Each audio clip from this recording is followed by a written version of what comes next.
Hi everyone, I'm Alan and welcome back to the Rawlo report. So right now there is currently one chart that has me kind of terrified, and it should do you too. Now the reason is this chart affects both of us in a massive way, and it's more about what this chart represents. So let's take a quick look at the chart. I'll explain the chart and then we'll explain the reasons behind it.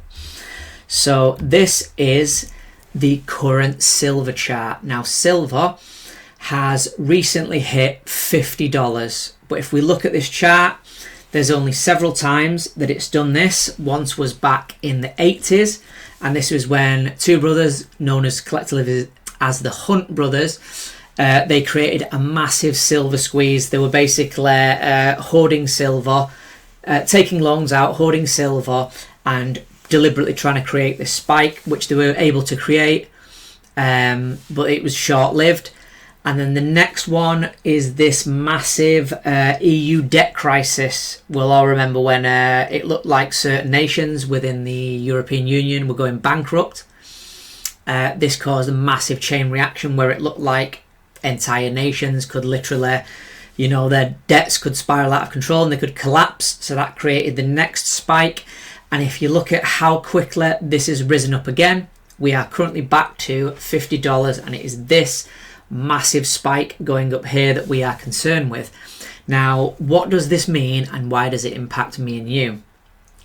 So what this is where nations look like they are about to collapse because of all the money that they've printed and all the debt that they're in, and they have no particular way of paying this back or dealing with this. So what happens is safe hands go looking to tie their money up in assets that they know that they'll hold their wealth. This can be property, things like that. As I mentioned in a previous video, the gold price is currently at $4,000, but in this particular instance, silver also. Silver as a commodity is known to hold its price, especially in times of turbulence, in times of high inflation. People look to own physical things, so this is no different. In this type of environment, in a high inflation environment that it looks like we are in and about to enter a significant inflationary environment, I can see this price right here and this chart going north, north and north. I think we will break all-time highs and this chart will look really weak in comparison. I think it's going to go right up here. I think it's going to hit well over, in the not too distant future, $100 of silver. Why?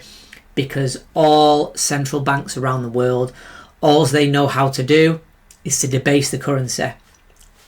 No nation seems to be able to find a political solution, because to offer tax hikes along with cuts to welfare programs, these types of things, they don't go down well, but that is what is needed to happen. So if I was a politician and I offered, hey look guys, we're about to go through a really hard time, and in order to fix that, I think I can fix our economy, but we're going to need to make massive welfare cuts. Everybody's going to have to eat some dirt, basically. You're going to have to absorb some of the costs, and as a result I might even have to raise your taxes. Nobody likes to hear this, nobody wants this. And my rival here, he's offering free stuff. I don't agree with this guy. I think everything can keep going up. I think you can have your cake and eat it and have loads of money.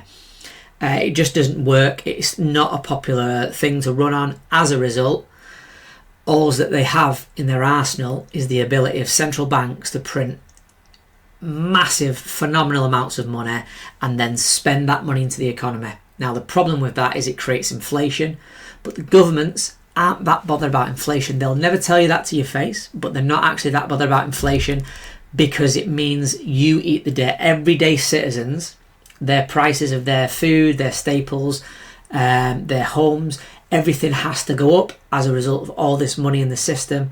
So you end up eating those costs. Now what that means, don't think of it as money, think of it as you swapping your labour for the government's debt. The government has promised to pay back that money with your labour, and as a result it creates all of these problems.